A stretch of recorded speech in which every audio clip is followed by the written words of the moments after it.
The Adventures of Sherlock Holmes. Arthur Conan Doyle. Part 8. The Adventure of the Speckled Band. On glancing over my notes of the 70-odd cases in which I have during the last 8 years studied the methods of my friend Sherlock Holmes, I find many tragic, some comic, a large number merely strange, but none commonplace, for, working as he did rather for the love of his art than for the acquirement of wealth, he refused to associate himself with any investigation which did not tend towards the unusual, and even the fantastic. Of all these varied cases, however, I cannot recall any which presented more singular features than that which was associated with the well-known Surrey family of the Roylotts of Stoke Moran. The events in question occurred in the early days of my association with Holmes, when we were sharing rooms as bachelors in Baker Street. It is possible that I might have placed them upon record before, but a promise of secrecy was made at the time, from which I have only been freed during the last month by the untimely death of the lady to whom the pledge was given. It is perhaps as well that the facts should now come to light, for I have reasons to know that there are widespread rumors as to the death of Dr. Grimsby Roylott which tend to make the matter even more terrible than the truth. It was early in April in the year '83 that I woke one morning to find Sherlock Holmes standing, fully dressed, by the side of my bed. He was a late riser, as a rule, and as the clock on the mantelpiece showed me that it was only 7:15, I blinked up at him in some surprise, and perhaps just a little resentment, for I was myself regular in my habits. "Very sorry to knock you up, Watson," said he, "but it's the common lot this morning." "Mrs. Hudson has been knocked up," she retorted upon me, "and I on you." "What is it, then? A fire?" "No, a client. It seems that a young lady has arrived in a considerable state of excitement, who insists upon seeing me. She is waiting now in the sitting room. Now, when young ladies wander about the metropolis at this hour of the morning, and knock sleepy people up out of their beds, I presume that it is something very pressing which they have to communicate. Should it prove to be an interesting case, you would, I am sure, wish to follow it from the outset. I thought, at any rate, that I should call you and give you the chance. My dear fellow, I would not miss it for anything." I had no keener pleasure than in following Holmes in his professional investigations, and in admiring the rapid deductions, as swift as intuitions, and yet always founded on a logical basis with which he unraveled the problems which were submitted to him. I rapidly threw on my clothes and was ready in a few minutes to accompany my friend down to the sitting room. A lady dressed in black and heavily veiled, who had been sitting in the window, rose as we entered. "Good morning, madam," said Holmes cheerily. "My name is Sherlock Holmes. This is my intimate friend and associate, Dr. Watson, before whom you can speak as freely as before myself." "Ha! I am glad to see that Mrs. Hudson has had the good sense to light the fire. Pray draw up to it, and I shall order you a cup of hot coffee, for I observe that you are shivering." "It is not cold which makes me shiver," said the woman in a low voice, changing her seat as requested. "What, then?" "It is fear, Mr. Holmes. It is terror." She raised her veil as she spoke, and we could see that she was indeed in a pitiable state of agitation, her face all drawn and grey, with restless frightened eyes, like those of some hunted animal. Her features and figure were those of a woman of 30, but her hair was shot with premature grey, and her expression was weary and haggard. Sherlock Holmes ran her over with one of his quick, all comprehensive glances. "You must not fear," said he soothingly, bending forward and patting her forearm. "We shall soon set matters right, I have no doubt. You have come in by train this morning, I see. You know me, then?" "No, but I observed the second half of a return ticket in the palm of your left glove. You must have started early, and yet you had a good drive in a dog cart, along heavy roads, before you reached the station." The lady gave a violent start and stared in bewilderment at my companion. "There is no mystery, my dear madam," said he, smiling. "The left arm of your jacket is spattered with mud in no less than 7 places. The marks are perfectly fresh. There is no vehicle save a dog cart which throws up mud in that way, and then only when you sit on the left-hand side of the driver. Whatever your reasons may be, you are perfectly correct," said she. "I started from home before 6, reached Leatherhead at 20 past, and came in by the first train to Waterloo. Sir, I can stand this strain no longer, I shall go mad if it continues. I have no one to turn to, none, save only one, who cares for me, and he, poor fellow, can be of little aid. I have heard of you, Mr. Holmes, I have heard of you from Mrs. Farintosh, whom you helped in the hour of her sore need. It was from her that I had your address. Oh, sir, do you not think that you could help me, too, and at least throw a little light through the dense darkness which surrounds me? At present it is out of my power to reward you for your services, but in a month or 6 weeks I shall be married, with the control of my own income, and then at least you shall not find me ungrateful." Holmes turned to his desk and, unlocking it, drew out a small case-book, which he consulted. "Farintosh," said he. "Ah yes, I recall the case, it was concerned with an Opel Tiara. I think it was before your time, Watson. I can only say, madam, that I shall be happy to devote the same care to your case as I did to that of your friend. As to reward, my profession is its own reward, but you are at liberty to defray whatever expenses I may be put to, at the time which suits you best. And now I beg that you will lay before us everything that may help us in forming an opinion upon the matter."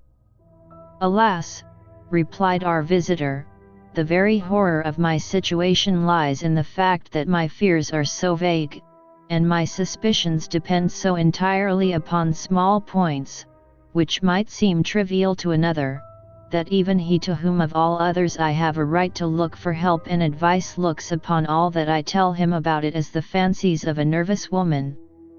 He does not say so, but I can read it from his soothing answers and averted eyes. But I have heard, Mr. Holmes, that you can see deeply into the manifold wickedness of the human heart. You may advise me how to walk amid the dangers which encompass me. I am all attention, madam. My name is Helen Stoner, and I am living with my stepfather, who is the last survivor of one of the oldest Saxon families in England, the Roylotts of Stoke Moran, on the western border of Surrey." Holmes nodded his head. "The name is familiar to me," said he. "The family was at one time among the richest in England, and the estates extended over the borders into Berkshire in the north, and Hampshire in the west. In the last century, however, 4 successive heirs were of a dissolute and wasteful disposition, and the family ruin was eventually completed by a gambler in the days of the Regency. Nothing was left save a few acres of ground, and the 200-year-old house, which is itself crushed under a heavy mortgage.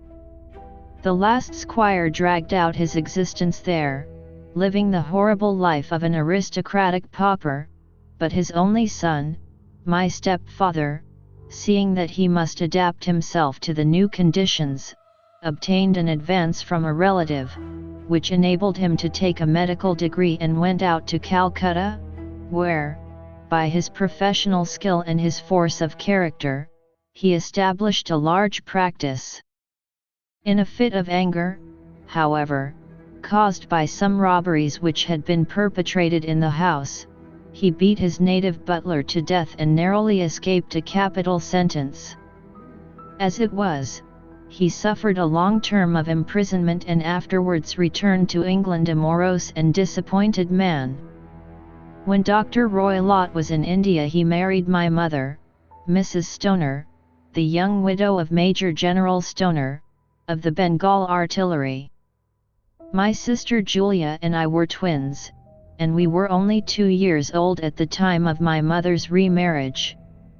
She had a considerable sum of money, not less than £1,000 a year, and this she bequeathed to Dr. Roylott entirely while we resided with him, with the provision that a certain annual sum should be allowed to each of us in the event of our marriage. Shortly after our return to England my mother died. She was killed 8 years ago in a railway accident near Crewe. Dr. Roylott then abandoned his attempts to establish himself in practice in London and took us to live with him in the old ancestral house at Stoke Moran.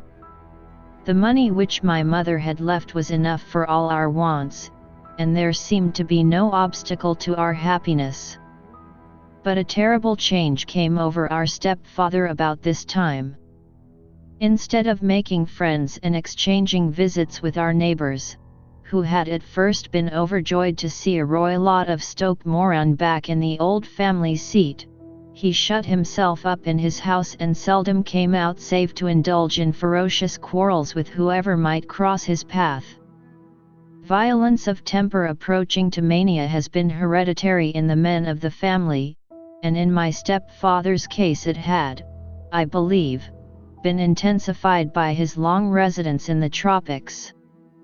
A series of disgraceful brawls took place, 2 of which ended in the police court, until at last he became the terror of the village, and the folks would fly at his approach, for he is a man of immense strength, and absolutely uncontrollable in his anger. Last week he hurled the local blacksmith over a parapet into a stream, and it was only by paying over all the money which I could gather together that I was able to avert another public exposure. He had no friends at all save the wandering gypsies, and he would give these vagabonds leave to encamp upon the few acres of bramble-covered land which represent the family estate, and would accept in return the hospitality of their tents, wandering away with them sometimes for weeks on end. He has a passion also for Indian animals, which are sent over to him by a correspondent, and he has at this moment a cheetah and a baboon, which wander freely over his grounds and are feared by the villagers almost as much as their master. You can imagine from what I say that my poor sister Julia and I had no great pleasure in our lives. No servant would stay with us, and for a long time we did all the work of the house. She was but 30 at the time of her death, and yet her hair had already begun to whiten, even as mine has. Your sister is dead, then? She died just 2 years ago, and it is of her death that I wish to speak to you. You can understand that, living the life which I have described, we were little likely to see anyone of our own age and position. We had, however, an aunt, my mother's maiden sister, Miss Honoria Westphale, who lives near Harrow, and we were occasionally allowed to pay short visits at this lady's house. Julia went there at Christmas 2 years ago, and met there a half-pay major of Marines, to whom she became engaged. My stepfather learned of the engagement when my sister returned and offered no objection to the marriage, but within a fortnight of the day which had been fixed for the wedding, the terrible event occurred which has deprived me of my only companion. Sherlock Holmes had been leaning back in his chair with his eyes closed and his head sunk in a cushion, but he half opened his lids now and glanced across at his visitor. "Pray be precise as to details," said he. "It is easy for me to be so, for every event of that dreadful time is seared into my memory. The manor house is, as I have already said, very old, and only one wing is now inhabited. The bedrooms in this wing are on the ground floor, the sitting rooms being in the central block of the buildings. Of these bedrooms the first is Dr. Roylett's, the second my sister's, and the third my own. There is no communication between them, but they all open out into the same corridor. Do I make myself plain?" "Perfectly so. The windows of the 3 rooms open out upon the lawn. That fatal night Dr. Roylott had gone to his room early, though we knew that he had not retired to rest, for my sister was troubled by the smell of the strong Indian cigars which it was his custom to smoke. She left her room, therefore, and came into mine, where she sat for some time, chatting about her approaching wedding. At 11 o'clock she rose to leave me, but she paused at the door and looked back. 'Tell me, Helen,' said she, 'have you ever heard anyone whistle in the dead of the night?' 'Never,' said I. 'I suppose that you could not possibly whistle, yourself, in your sleep?' 'Certainly not.' 'But why?' 'Because during the last few nights I have always, about 3 in the morning, heard a low, clear whistle. I am a light sleeper, and it has awakened me. I cannot tell where it came from, perhaps from the next room, perhaps from the lawn. I thought that I would just ask you whether you had heard it.' 'No, I have not. It must be those wretched gypsies in the plantation.' 'Very likely. And yet if it were on the lawn, I wonder that you did not hear it also.' 'Ah, but I sleep more heavily than you.' 'Well, it is of no great consequence, at any rate.' She smiled back at me, closed my door, and a few moments later I heard her key turn in the lock. 'Indeed,' said Holmes. 'Was it your custom always to lock yourselves in at night?' 'Always.' 'And why?' 'I think that I mentioned to you that the doctor kept a cheetah and a baboon. We had no feeling of security unless our doors were locked.' 'Quite so. Pray proceed with your statement.' 'I could not sleep that night. A vague feeling of impending misfortune impressed me. My sister and I, you will recollect, were twins, and you know how subtle are the links which bind 2 souls which are so closely allied. It was a wild night. The wind was howling outside, and the rain was beating and splashing against the windows. Suddenly, amid all the hubbub of the gale, there burst forth the wild scream of a terrified woman. I knew that it was my sister's voice. I sprang from my bed, wrapped a shawl round me, and rushed into the corridor. As I opened my door I seemed to hear a low whistle, such as my sister described, and a few moments later a clanging sound, as if a mass of metal had fallen. As I ran down the passage, my sister's door was unlocked, and revolved slowly upon its hinges. I stared at it horror-stricken, not knowing what was about to issue from it. By the light of the corridor lamp I saw my sister appear at the opening, her face blanched with terror, her hands groping for help, her whole figure swaying to and fro like that of a drunkard. I ran to her and threw my arms round her, but at that moment her knees seemed to give way and she fell to the ground. She writhed as one who is in terrible pain, and her limbs were dreadfully convulsed. At first I thought that she had not recognized me, but as I bent over her she suddenly shrieked out in a voice which I shall never forget, "Oh, my God! Helen!" It was the band. The speckled band. There was something else which she would fain have said, and she stabbed with her finger into the air in the direction of the doctor's room, but a fresh convulsion seized her and choked her words. I rushed out, calling loudly for my stepfather, and I met him hastening from his room in his dressing gown. When he reached my sister's side she was unconscious, and though he poured brandy down her throat and sent for medical aid from the village, all efforts were in vain, for she slowly sank and died without having recovered her consciousness.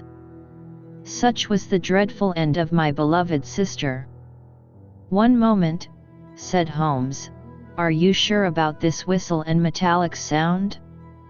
Could you swear to it?" "That was what the county coroner asked me at the inquiry. It is my strong impression that I heard it, and yet, among the crash of the gale and the creaking of an old house, I may possibly have been deceived." "Was your sister dressed?" "No, she was in her night dress. In her right hand was found the charred stump of a match, and in her left a matchbox, showing that she had struck a light and looked about her when the alarm took place." "That is important. And what conclusions did the coroner come to?" "He investigated the case with great care, for Dr. Roylett's conduct had long been notorious in the county, but he was unable to find any satisfactory cause of death. My evidence showed that the door had been fastened upon the inner side, and the windows were blocked by old-fashioned shutters with broad iron bars, which were secured every night. The walls were carefully sounded, and were shown to be quite solid all round, and the flooring was also thoroughly examined, with the same result. The chimney is wide, but is barred up by 4 large staples. It is certain, therefore, that my sister was quite alone when she met her end. Besides, there were no marks of any violence upon her." "How about poison?" "The doctors examined her for it, but without success." "What do you think that this unfortunate lady died of, then?" "It is my belief that she died of pure fear and nervous shock, though what it was that frightened her I cannot imagine." "Were there gypsies in the plantation at the time?" "Yes, there are nearly always some there." "Ah, and what did you gather from this allusion to a speckled band?" "Sometimes I have thought that it was merely the wild talk of delirium, sometimes that it may have referred to some band of people, perhaps to these very gypsies in the plantation. I do not know whether the spotted handkerchiefs which so many of them wear over their heads might have suggested the strange adjective which she used." Holmes shook his head like a man who is far from being satisfied. "These are very deep waters," said he. "Pray go on with your narrative." 2 years have passed since then, and my life has been until lately lonelier than ever. A month ago, however, a dear friend, whom I have known for many years, has done me the honor to ask my hand in marriage.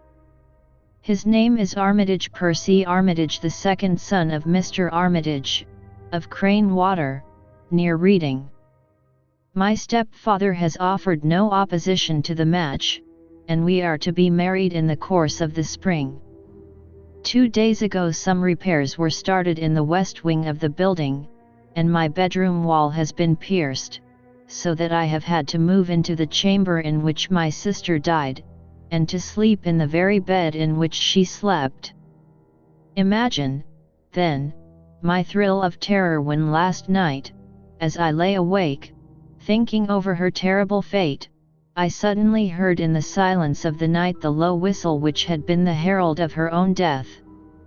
I sprang up and lit the lamp, but nothing was to be seen in the room. I was too shaken to go to bed again, however, so I dressed, and as soon as it was daylight I slipped down, got a dog cart at the Crown Inn, which is opposite, and drove to Leatherhead, from whence I have come on this morning with the one object of seeing you and asking your advice. You have done wisely, said my friend. But have you told me all? Yes, all. Miss Roylott, you have not. You are screening your stepfather. Why, what do you mean? For answer Holmes pushed back the frill of black lace which fringed the hand that lay upon our visitor's knee. 5 little livid spots, the marks of 4 fingers and a thumb, were printed upon the white wrist. You have been cruelly used, said Holmes. The lady colored deeply and covered over her injured wrist. He is a hard man, she said, and perhaps he hardly knows his own strength. There was a long silence, during which Holmes leaned his chin upon his hands and stared into the crackling fire. This is a very deep business, he said at last. There are 1,000 details which I should desire to know before I decide upon our course of action. Yet we have not a moment to lose. If we were to come to Stoke Moran today, would it be possible for us to see over these rooms without the knowledge of your stepfather? As it happens, he spoke of coming into town today upon some most important business. It is probable that he will be away all day, and that there would be nothing to disturb you. We have a housekeeper now, but she is old and foolish, and I could easily get her out of the way. Excellent. You are not averse to this trip, Watson? By no means. Then we shall both come. What are you going to do yourself? I have 1 or 2 things which I would wish to do now that I am in town. But I shall return by the 12 o'clock train, so as to be there in time for your coming. And you may expect us early in the afternoon. I have myself some small business matters to attend to. Will you not wait and breakfast? No, I must go. My heart is lightened already since I have confided my trouble to you. I shall look forward to seeing you again this afternoon. She dropped her thick black veil over her face and glided from the room. And what do you think of it all, Watson? Asked Sherlock Holmes, leaning back in his chair. It seems to me to be a most dark and sinister business. Dark enough and sinister enough. Yet if the lady is correct in saying that the flooring and walls are sound, and that the door, window, and chimney are impassable, then her sister must have been undoubtedly alone when she met her mysterious end. What becomes, then, of these nocturnal whistles, and what of the very peculiar words of the dying woman? I cannot think. When you combine the ideas of whistles at night, the presence of a band of gypsies who are on intimate terms with this old doctor, the fact that we have every reason to believe that the doctor has an interest in preventing his stepdaughter's marriage, the dying allusion to a band, and, finally, the fact that Miss Helen Stoner heard a metallic clang, which might have been caused by one of those metal bars that secured the shutters falling back into its place, I think that there is good ground to think that the mystery may be cleared along those lines.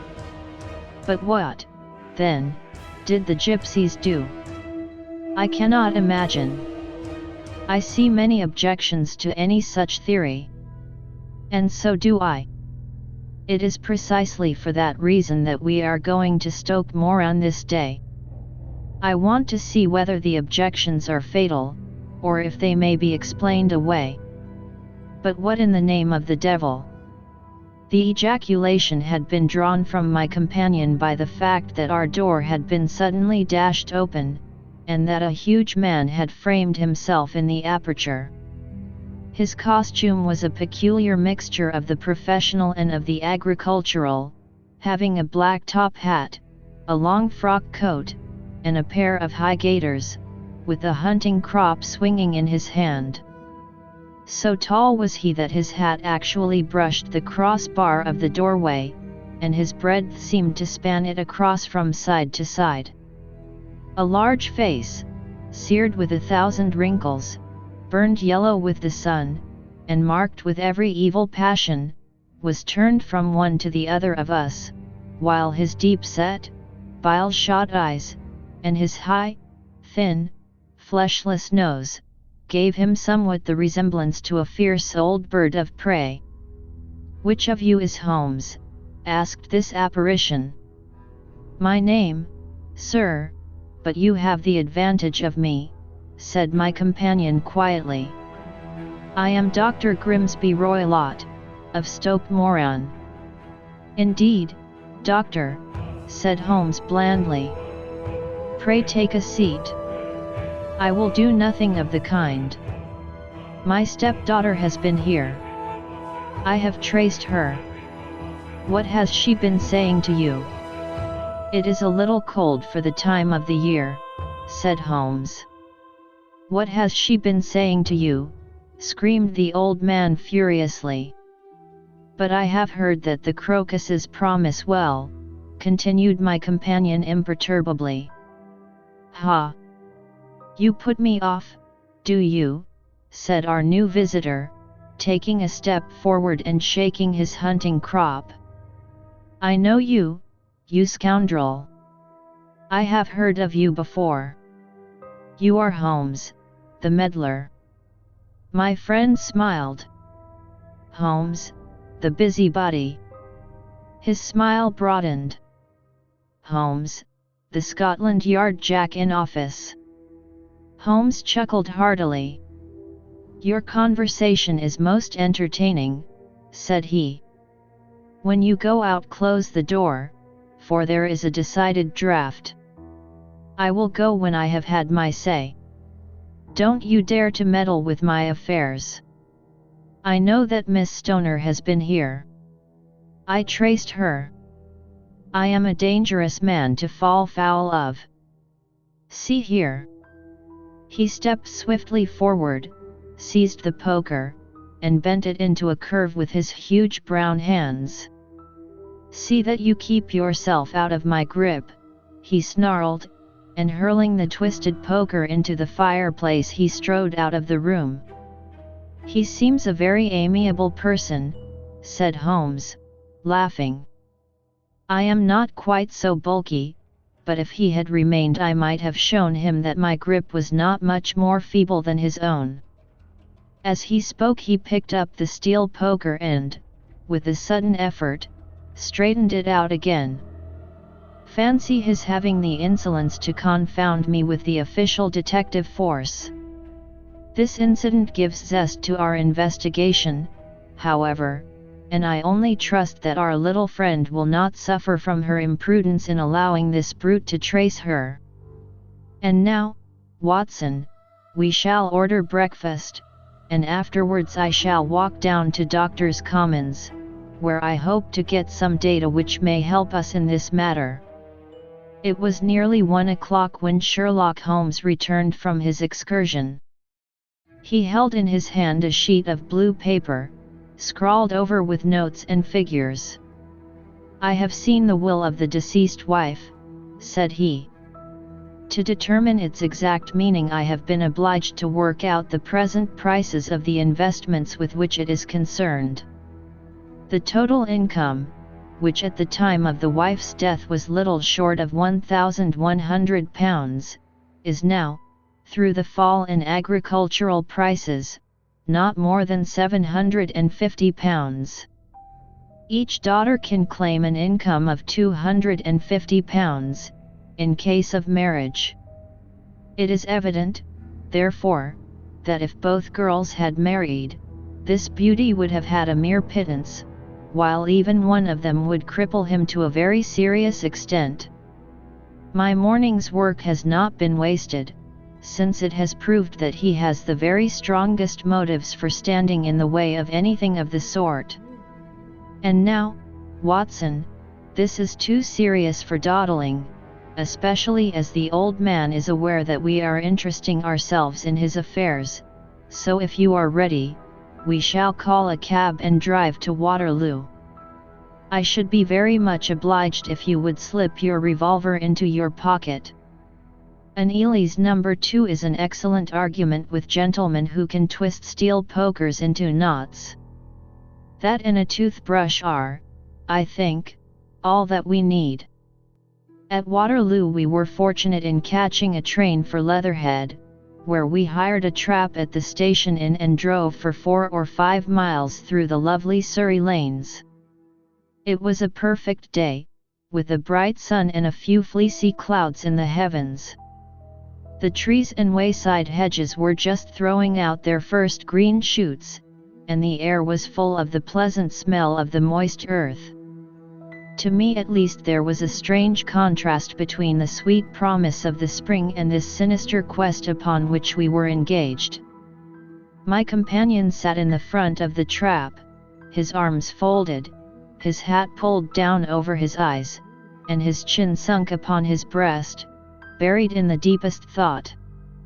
Suddenly, however, he started, tapped me on the shoulder, and pointed over the meadows. "Look there," said he.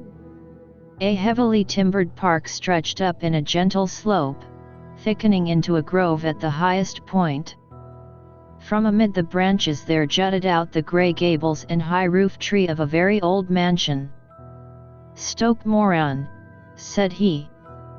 "Yes, sir, that be the house of Dr. Grimsby Roylott," remarked the driver. "There is some building going on there," said Holmes. "That is where we are going." "There's the village," said the driver, pointing to a cluster of roofs some distance to the left, "but if you want to get to the house, you'll find it shorter to get over this stile, and so by the footpath over the fields.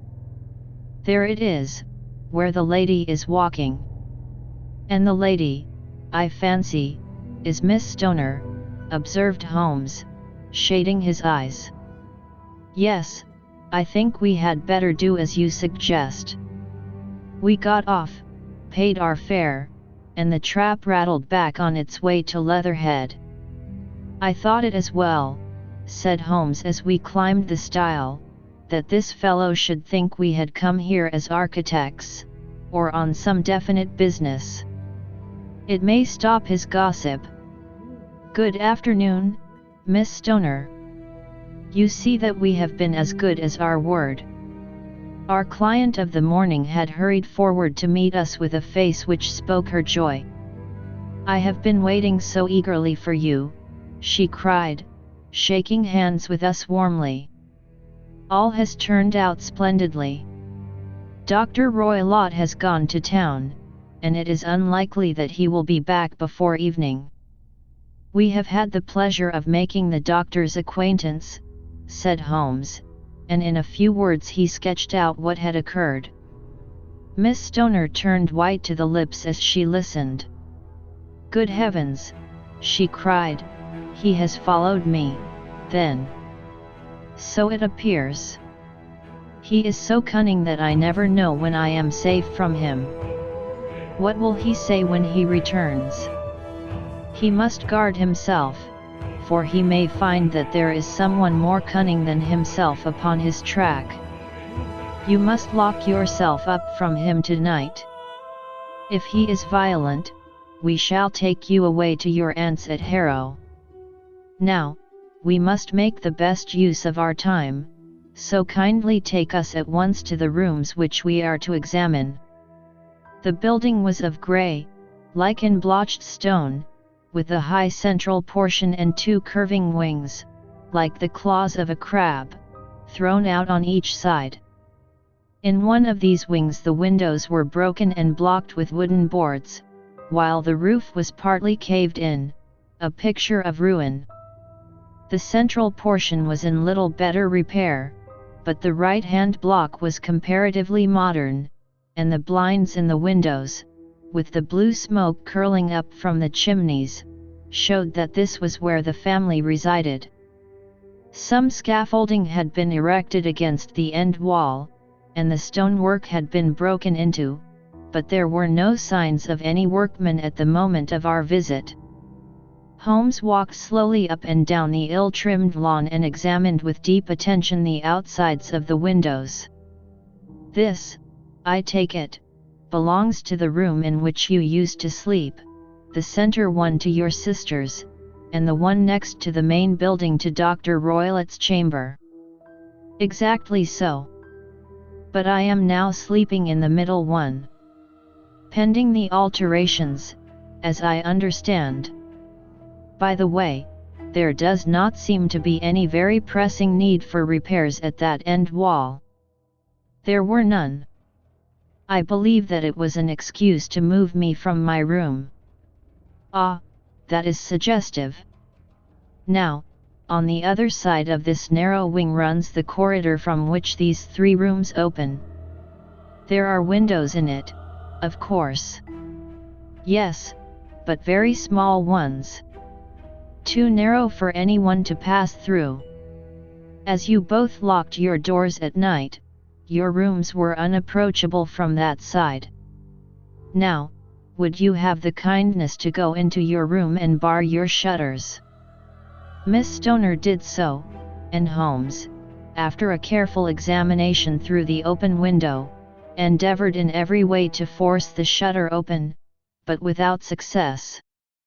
There was no slit through which a knife could be passed to raise the bar. Then with his lens he tested the hinges, but they were of solid iron, built firmly into the massive masonry. "Hum," said he, scratching his chin in some perplexity, "my theory certainly presents some difficulties. No one could pass these shutters if they were bolted. Well, we shall see if the inside throws any light upon the matter." A small side door led into the whitewashed corridor from which the 3 bedrooms opened. Holmes refused to examine the 3rd chamber, so we passed at once to the 2nd, that in which Miss Stoner was now sleeping, and in which her sister had met with her fate. It was a homely little room, with a low ceiling and a gaping fireplace, after the fashion of old country houses. A brown chest of drawers stood in one corner, a narrow white counterpaned bed in another, and a dressing table on the left-hand side of the window. These articles, with 2 small wicker-work chairs, made up all the furniture in the room save for a square of Wilton carpet in the center. The boards round and the paneling of the walls were of brown, worm-eaten oak, so old and discolored that it may have dated from the original building of the house. Holmes drew one of the chairs into a corner and sat silent, while his eyes traveled round and up and down, taking in every detail of the apartment. "Where does that bell communicate with?" he asked at last, pointing to a thick bell rope which hung down beside the bed, the tassel actually lying upon the pillow. "It goes to the housekeeper's room. It looks newer than the other things." "Yes, it was only put there a couple of years ago." "Your sister asked for it, I suppose?" "No, I never heard of her using it. We used always to get what we wanted for ourselves." "Indeed, it seemed unnecessary to put so nice a bell pull there. You will excuse me for a few minutes while I satisfy myself as to this floor." He threw himself down upon his face with his lens in his hand and crawled swiftly backward and forward, examining minutely the cracks between the boards. Then he did the same with the woodwork with which the chamber was paneled. Finally he walked over to the bed and spent some time in staring at it and in running his eye up and down the wall. Finally he took the bell rope in his hand and gave it a brisk tug. "Why, it's a dummy," said he. "Won't it ring?" "No, it is not even attached to a wire. This is very interesting. You can see now that it is fastened to a hook just above where the little opening for the ventilator is. How very absurd! I never noticed that before. Very strange, muttered Holmes, pulling at the rope. There are one or two very singular points about this room. For example, what a fool a builder must be to open a ventilator into another room, when, with the same trouble, he might have communicated with the outside air. That is also quite modern, said the lady. Done about the same time as the bell rope, remarked Holmes. Yes, there were several little changes carried out about that time. They seem to have been of a most interesting character: dummy bell ropes, and ventilators which do not ventilate. With your permission, Miss Stoner, we shall now carry our researches into the inner apartment. Dr. Grimsby Roylett's chamber was larger than that of his stepdaughter, but was as plainly furnished. A camp bed, a small wooden shelf full of books, mostly of a technical character, an armchair beside the bed, a plain wooden chair against the wall, a round table, and a large iron safe were the principal things which met the eye. Holmes walked slowly round and examined each and all of them with the keenest interest. "What's in here?" he asked, tapping the safe. "My stepfather's business papers." "Oh, you have seen inside, then?" "Only once, some years ago. I remember that it was full of papers. There isn't a cat in it, for example." "No. What a strange idea. Well, look at this." He took up a small saucer of milk which stood on the top of it. "No, we don't keep a cat. But there is a cheetah and a baboon." "Ah, yes, of course. Well, a cheetah is just a big cat, and yet a saucer of milk does not go very far in satisfying its wants, I dare say. There is one point which I should wish to determine." He squatted down in front of the wooden chair and examined the seat of it with the greatest attention. "Thank you. That is quite settled," said he, rising and putting his lens in his pocket. "Hello. Here is something interesting." The object which had caught his eye was a small dog lash hung on one corner of the bed. The lash, however, was curled upon itself and tied so as to make a loop of whipcord. "What do you make of that, Watson?" "It's a common enough lash. But I don't know why it should be tied." "That is not quite so common, is it?" "Ah, me. It's a wicked world, and when a clever man turns his brains to crime it is the worst of all. I think that I have seen enough now, Miss Stoner, and with your permission we shall walk out upon the lawn." I had never seen my friend's face so grim or his brow so dark as it was when we turned from the scene of this investigation. We had walked several times up and down the lawn, neither Miss Stoner nor myself liking to break in upon his thoughts before he roused himself from his reverie. "It is very essential, Miss Stoner," said he, "that you should absolutely follow my advice in every respect." "I shall most certainly do so. The matter is too serious for any hesitation. Your life may depend upon your compliance. I assure you that I am in your hands. In the first place, both my friend and I must spend the night in your room." Both Miss Stoner and I gazed at him in astonishment. "Yes, it must be so. Let me explain. I believe that is the village inn over there."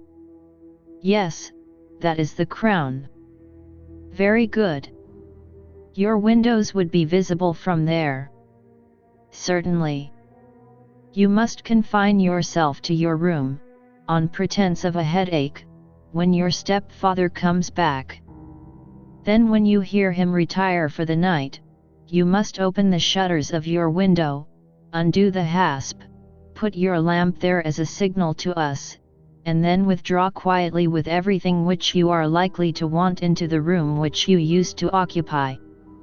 I have no doubt that, in spite of the repairs, you could manage there for one night. Oh, yes, easily. The rest you will leave in our hands. But what will you do? We shall spend the night in your room, and we shall investigate the cause of this noise which has disturbed you. I believe, Mr. Holmes, that you have already made up your mind, said Miss Stoner, laying her hand upon my companion's sleeve. Perhaps I have. Then, for pity's sake, tell me what was the cause of my sister's death. I should prefer to have clearer proofs before I speak. You can at least tell me whether my own thought is correct, and if she died from some sudden fright. No, I do not think so. I think that there was probably some more tangible cause.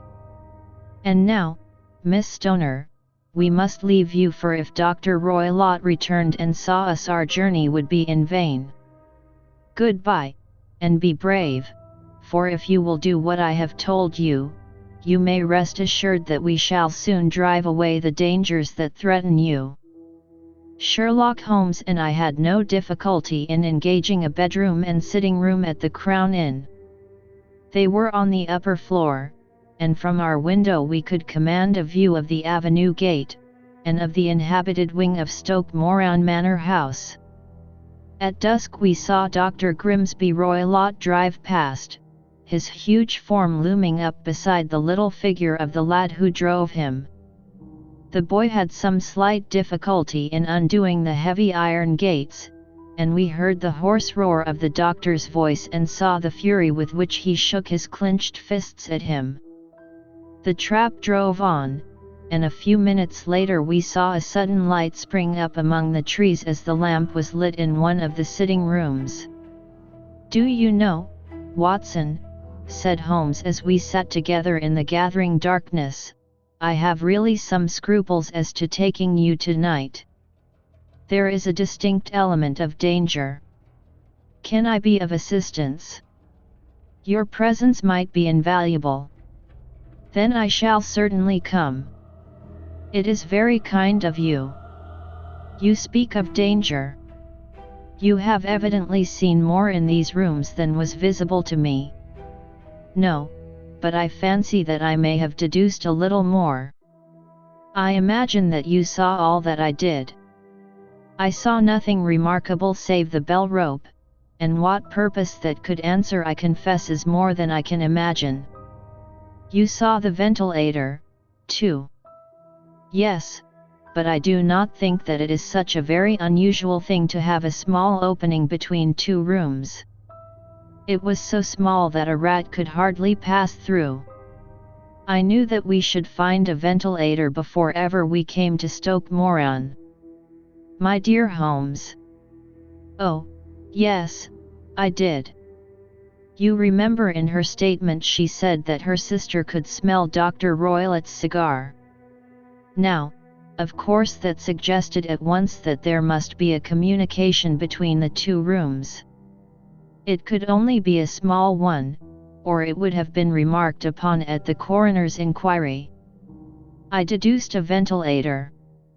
But what harm can there be in that? Well, there is at least a curious coincidence of dates. A ventilator is made, a cord is hung, and a lady who sleeps in the bed dies. Does not that strike you? I cannot as yet see any connection. Did you observe anything very peculiar about that bed? No. It was clamped to the floor. Did you ever see a bed fastened like that before? I cannot say that I have. The lady could not move her bed. It must always be in the same relative position to the ventilator and to the rope, or so we may call it, since it was clearly never meant for a bell pull. "Holmes," I cried, "I seem to see dimly what you are hinting at. We are only just in time to prevent some subtle and horrible crime." Subtle enough and horrible enough. When a doctor does go wrong, he is the first of criminals. He has nerve and he has knowledge. Palmer and Pritchard were among the heads of their profession. This man strikes even deeper, but I think, Watson, that we shall be able to strike deeper still. But we shall have horrors enough before the night is over. For goodness sake, let us have a quiet pipe and turn our minds for a few hours to something more cheerful.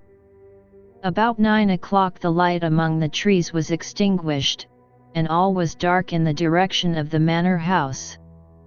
2 hours passed slowly away, and then, suddenly, just at the stroke of 11, a single bright light shone out right in front of us. "That is our signal," said Holmes, springing to his feet. "It comes from the middle window." As we passed out he exchanged a few words with the landlord, explaining that we were going on a late visit to an acquaintance, and that it was possible that we might spend the night there. A moment later we were out on the dark road, a chill wind blowing in our faces, and one yellow light twinkling in front of us through the gloom to guide us on our somber errand. There was little difficulty in entering the grounds, for unrepaired breaches gaped in the old park wall. Making our way among the trees, we reached the lawn, crossed it, and were about to enter through the window when out from a clump of laurel bushes there darted what seemed to be a hideous and distorted child, who threw itself upon the grass with writhing limbs and then ran swiftly across the lawn into the darkness. "My God!" I whispered, "did you see it?" Holmes was for the moment as startled as I. His hand closed like a vice upon my wrist in his agitation. Then he broke into a low laugh and put his lips to my ear. "It is a nice household," he murmured. "That is the baboon." I had forgotten the strange pets which the doctor affected. There was a cheetah, too.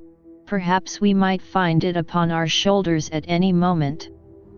I confess that I felt easier in my mind when, after following Holmes' example and slipping off my shoes, I found myself inside the bedroom.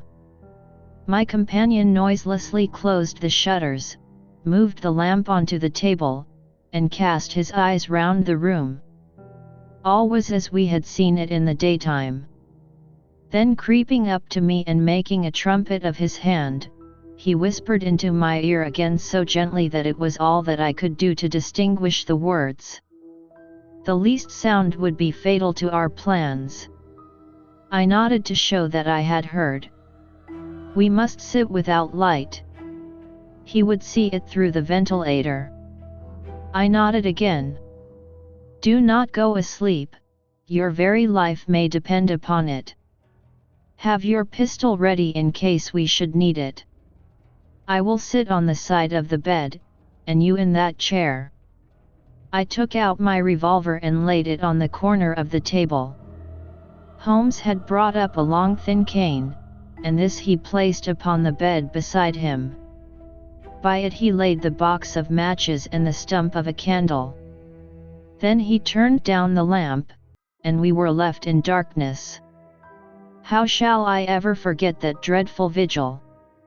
I could not hear a sound, not even the drawing of a breath, and yet I knew that my companion sat open-eyed, within a few feet of me, in the same state of nervous tension in which I was myself. The shutters cut off the least ray of light, and we waited in absolute darkness.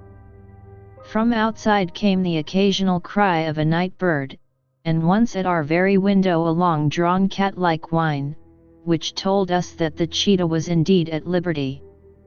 Far away we could hear the deep tones of the parish clock, which boomed out every quarter of an hour.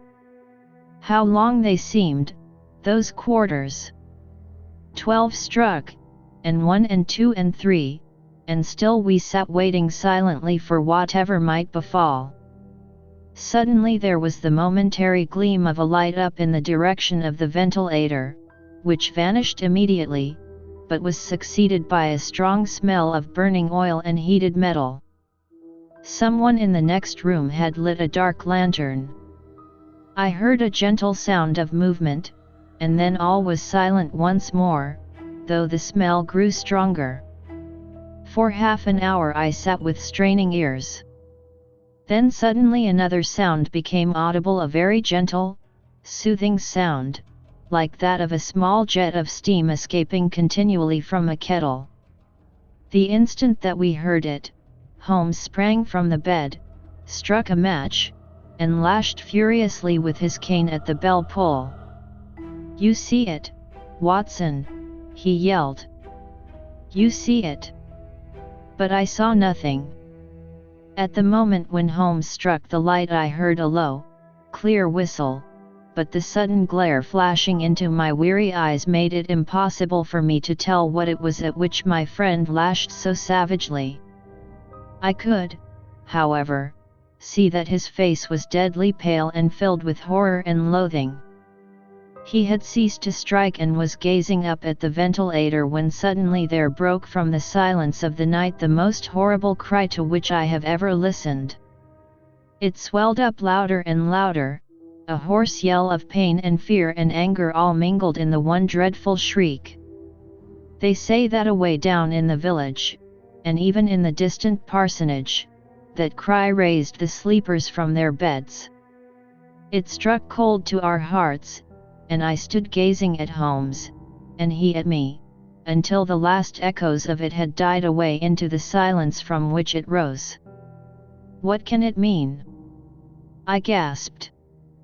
"It means that it is all over," Holmes answered.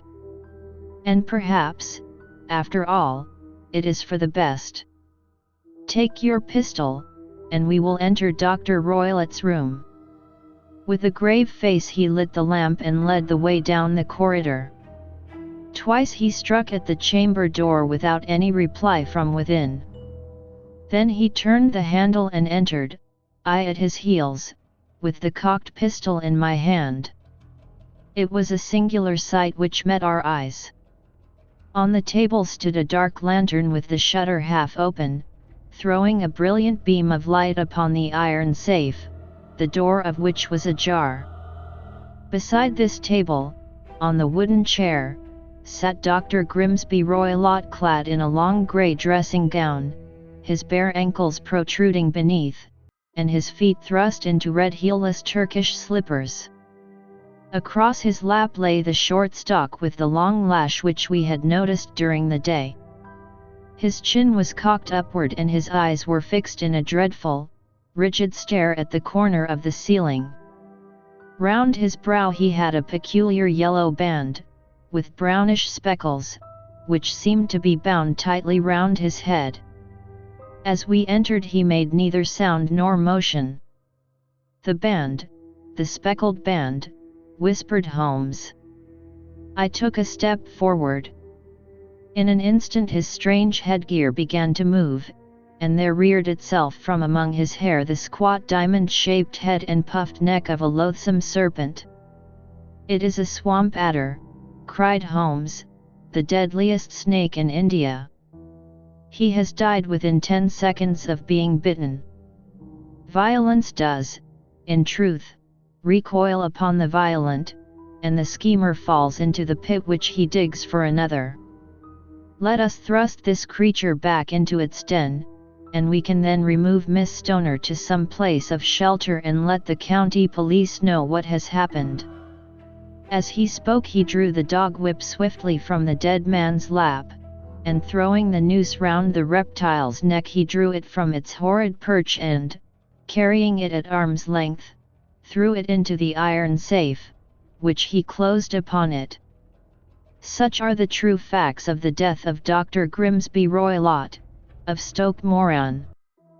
It is not necessary that I should prolong a narrative which has already run to too great a length by telling how we broke the sad news to the terrified girl, how we conveyed her by the morning train to the care of her good aunt at Harrow, of how the slow process of official inquiry came to the conclusion that the doctor met his fate while indiscreetly playing with a dangerous pet. The little which I had yet to learn of the case was told me by Sherlock Holmes as we travelled back next day. "I had," said he, "come to an entirely erroneous conclusion which shows, my dear Watson, how dangerous it always is to reason from insufficient data. The presence of the gypsies, and the use of the word band, which was used by the poor girl, no doubt, to explain the appearance which she had caught a hurried glimpse of by the light of her match, were sufficient to put me upon an entirely wrong scent. I can only claim the merit that I instantly reconsidered my position when, however, it became clear to me that whatever danger threatened an occupant of the room could not come either from the window or the door. My attention was speedily drawn, as I have already remarked to you, to this ventilator, and to the bell rope which hung down to the bed. The discovery that this was a dummy, and that the bed was clamped to the floor, instantly gave rise to the suspicion that the rope was there as a bridge for something passing through the hole and coming to the bed. The idea of a snake instantly occurred to me, and when I coupled it with my knowledge that the doctor was furnished with a supply of creatures from India, I felt that I was probably on the right track. The idea of using a form of poison which could not possibly be discovered by any chemical test was just such a one as would occur to a clever and ruthless man who had had an Eastern training. The rapidity with which such a poison would take effect would also, from his point of view, be an advantage. It would be a sharp-eyed coroner, indeed, who could distinguish the two little dark punctures which would show where the poison fangs had done their work. Then I thought of the whistle. Of course he must recall the snake before the morning light revealed it to the victim. He had trained it, probably by the use of the milk which we saw, to return to him when summoned. He would put it through this ventilator at the hour that he thought best, with the certainty that it would crawl down the rope and land on the bed. It might or might not bite the occupant, perhaps she might escape every night for a week, but sooner or later she must fall a victim. I had come to these conclusions before ever I had entered his room. An inspection of his chair showed me that he had been in the habit of standing on it, which of course would be necessary in order that he should reach the ventilator. The sight of the safe, the saucer of milk, and the loop of whipcord were enough to finally dispel any doubts which may have remained. The metallic clang heard by Miss Stoner was obviously caused by her stepfather hastily closing the door of his safe upon its terrible occupant. Having once made up my mind, you know the steps which I took in order to put the matter to the proof.